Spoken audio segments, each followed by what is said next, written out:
Hey, what's up, y'all? Here to bring another video. This time is a plastic party that's a little different. I'm going to go over some of the frequently asked questions and things like that that I get that I do not answer normally on YouTube, but I usually get. Now I'm getting them more and more on Instagram as well. So when people ask me where do I get dioramas from, I'm going to answer that one right off the bat. Dioramas are all commissioned pieces, and on Instagram I tag the creators all the time. Most of the time, because this is where I get them from, or from the creators on Instagram themselves. So stuff like that is how it goes down. So for instance, I frequently work with people like Flashworks. I work with Crashbox. I work with Terraformer. There's actually a ton of C Goosey, and I'll put the link to all of that in the description and stuff like that.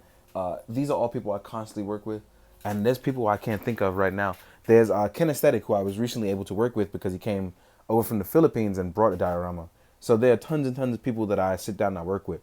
There are the Beltran brothers, who one makes they custom paint heads, and the other one makes dioramas. And then there's tons of other people. I can't think of that many, but when I get a chance to sit down, because I'll have the time now, to list as many as people possible that I work with constantly in the description of this video. So all you have to do is click down and it will show you a whole list guiding you to their Instagram. So shout out to all of those people. Another question that I constantly get asked, and this one is really funny, is about my ending theme.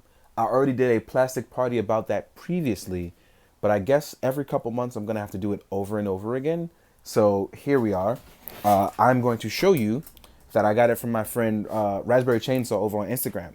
He also does another Instagram called K999, and that's his SoundCloud name, and he makes booming ass tracks for me. So, so I'm going to show you guys real quick. I'm going to bust out my MacBook, and I believe I still had my iTunes open. Yeah, so these are one of his things. This is his Easy Mode EP, right? So there's one of his weird tracks, obviously. So let me turn that down. That's extremely loud. But this is the track that I use, which is Beneath the Mask, which is a remix to a Persona 5 song. This is the Forest Climate version, so it's a little lower. But the normal one that I usually use is the original one he made for me, which is the Jungle Climate version. So, which sound about the same, but there's a slight difference in it later on. So these are the ones I use.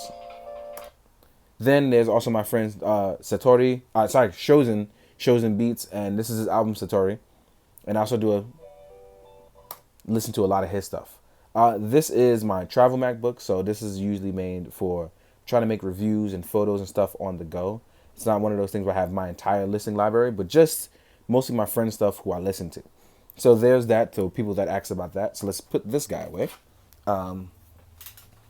Let's see. Oh, one more thing that I get constantly asked about is my camera settings. So this is the camera that I use. This is my Nikon D5300 and my manual 50mm lens.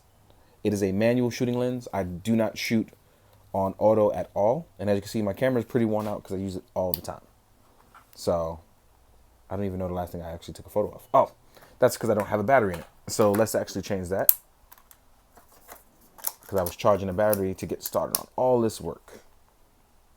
Oh, no memory card. Oh. All right, so I have no memory card inserted, but I'll get to that later. So people constantly ask me about stuff like my settings. So here's the tricky part about that, right?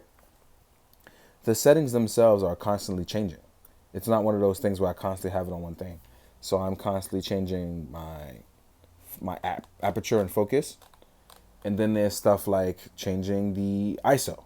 So like my ISO will change. So this is my f-stop here changing right here. Right now it's 1/60. My ISO is 500. If there's any other info I need, really, I'll kind of go over that.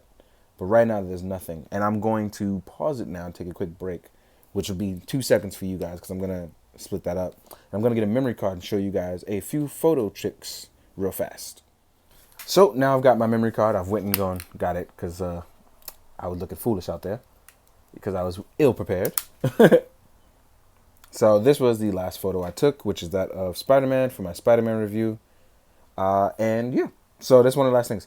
But if we take off my lens cap and we kind of just sit back and we're going to take a photo of what's going on here. Let me see. That was obviously a terrible photo as I recorded on my phone. But considering where we are, let's see what we can do. Get going, right? And this is where I'm going to take a step back, right? I'm going to move everything back with me so you guys can kind of see what I got going on. So right now it's on 4. So let's change to 5.6, which is normally where I have it at. Let's change our focus a little. Try to take a photo. And as you can see here, it came out pretty normal. This is because I have two overhead lights right now facing the front, and there's some lighting tutorials that I can put in the link as well to show you guys. And that came out pretty normal. As you can see here, some of the characters in the background are blurred, and that's because of where we are with this. So let's say we put it on 16, right? So with 16, without changing any of the settings because I'm on manual, right? Everything will come out much, much darker. As you can see here, the light's not getting in, things like that, right? So to change that, what we're going to do is we're going to change the amount of light that actually enters by doing that. And to do that, right, we're going to go to ISO. We're going to increase our ISO, let's say 4,000, because we've increased it very largely with the 16. So change that. And basically what I do is I test what's going on. See, this is a lot lighter. And you get more focus on everyone else. So as you can see, you start to get more focus on other characters. You start to see them well with the light. Now, if we change it just a little bit more, let's say from 4,000 to 6,400.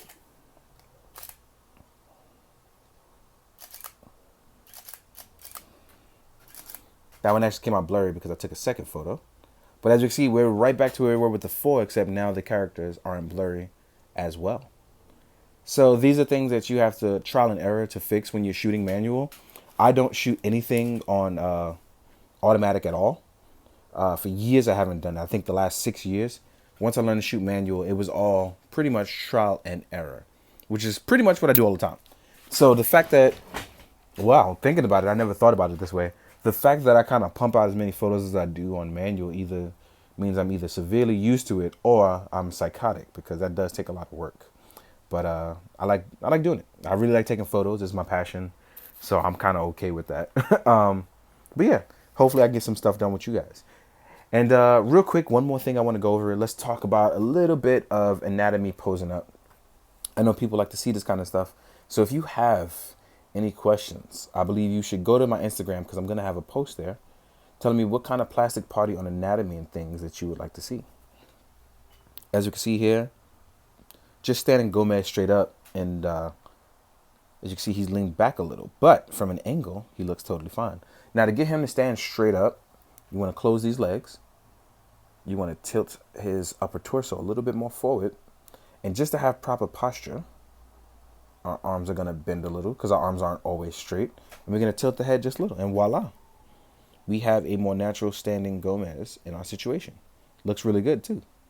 Now, for doing things like posing him up for fighting or just a normal like boxing stance, depending on if you left-handed or right-handed, depending on how you're going to go about it, you're going to lift this arm up.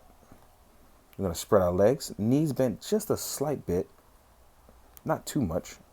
Hunch over just a little bit, tilt the head a little higher. Sorry, there's the waist tilting a little bit, but I want to tilt the head a little higher, not the waist.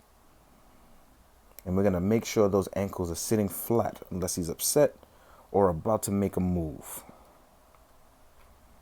And depending on what kind of fighting style you've learned to defend yourself with, this should be just fine. This should help you guys in basic stance stuff. So hopefully this is helping someone out there. We'll get to weapons in a little bit, but hopefully this little bit helps. Now, I notice a lot of people do ask me about how to help frame their work and how to do stuff like that. So just like back on the camera stuff, just like I've shown you before, you see how you have them posed up, right? You got to picture it like this. So let's say I've actually have it pictured at this angle. The same thing would apply to my camera. So let me back up a little bit again, right? I'm going to back up just a little bit. I'm going to cut my camera on, and I'm going to frame it the very same way. See?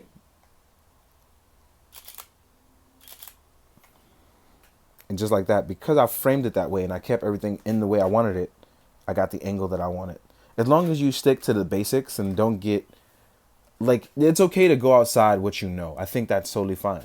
But if you stick to a basic formula, even when you're trying something new, and don't forget where you're coming from, I think for the most part, you'll be fine.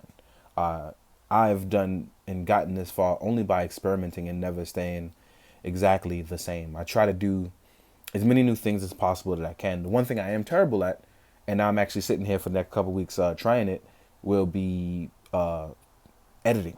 I have no idea how to edit and do all that other stuff. So everything I do is already in camera. All the work is already done, and I just take the photo, which you guys see in Plastic Party. So if you're trying to achieve the stuff that I do, I can help you there. But when it comes to editing, there are people like Nose Rain, I have Watu, who I have nothing on. Plastic Action, all excellent people who do great jobs editing and do equally just as hard work. I just don't know how to do that stuff. So yeah, give it a shot. I know it's been boring for you guys, so I'm sorry. But yeah, hopefully this has been helpful. I'm gonna have some videos up, and hopefully you'll enjoy this Plastic Party.